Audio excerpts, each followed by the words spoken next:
In a world that rewards performance and visibility, many of us carry a quiet fear that our lives might not be exceptional enough to matter.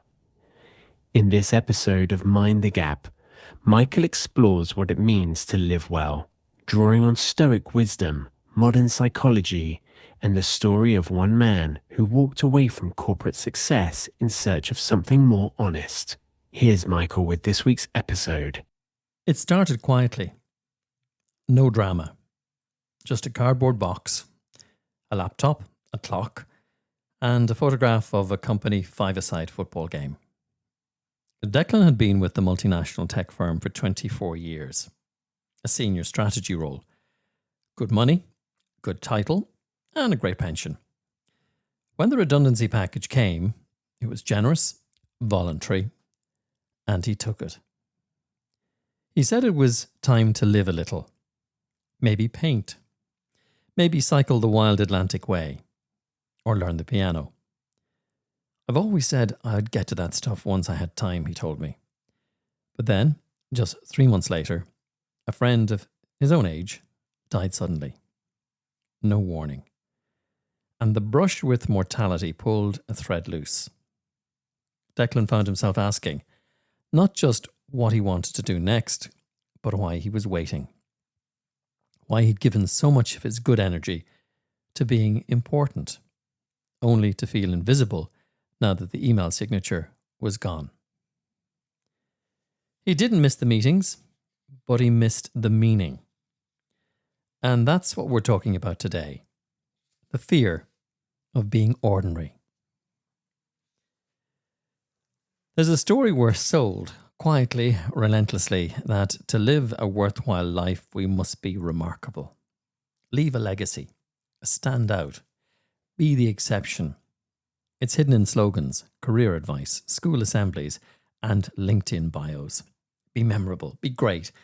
Be more. But Stoic philosophy offers a different lens. Cleanthes, writing 2 centuries before Christ, spoke of walking the path nature gives you, whether or not anyone sees. Musonius Rufus taught that greatness isn't something granted by the crowd. It's earned in the small acts of integrity, courage, and restraint. In fact, the Stoics rarely use the word great as we understand it today. For them, greatness meant inner clarity, not outward distinction. Marcus Aurelius warned himself often, ambition means tying your well-being to what other people say or do. Sanity means tying it to your own actions. And yet, how many of us save the good wine, the travel, the painting, the slow mornings, for retirement, for someday? How many of us spend our prime years in pursuit of status or a job title that lets us feel exceptional for a moment when our lives happen in the background? Declan wasn't vain, but like many, he believed that a life without visible success might feel like failure. What he learned, slowly, with walks and silences and the occasional dark night of the soul, was that ordinariness wasn't the enemy. It was the gateway. And here's the real trick of modern life. It teaches us that meaning comes from being seen. But the Stoics teach us that meaning comes from seeing, with presence, with acceptance, and with grace.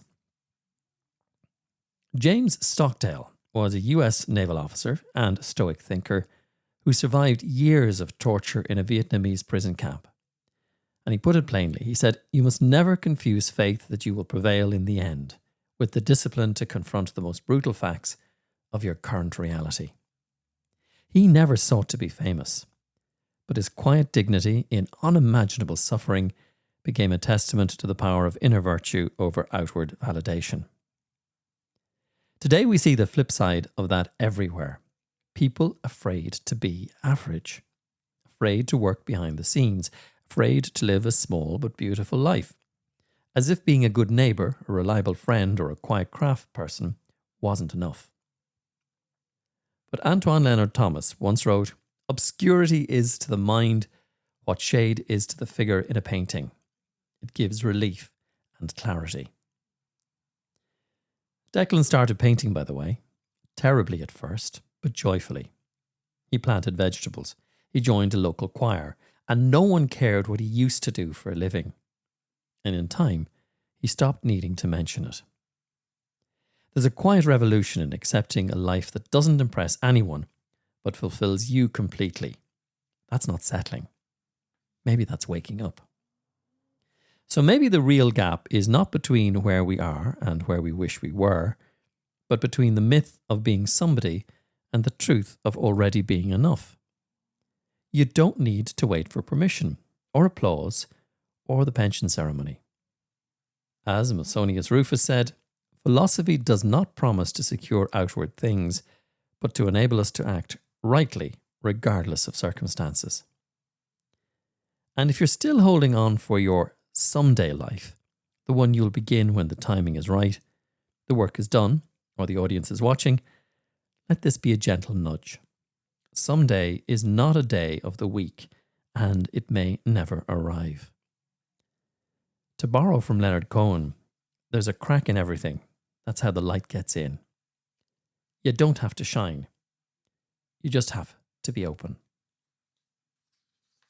If this episode resonated with you, share it with someone who might need to hear that their life is already enough. Don't forget to like, follow, or subscribe to Mind the Gap, and check out the companion podcast Echoes from the Margin, where Michael explores wisdom from the world's overlooked traditions.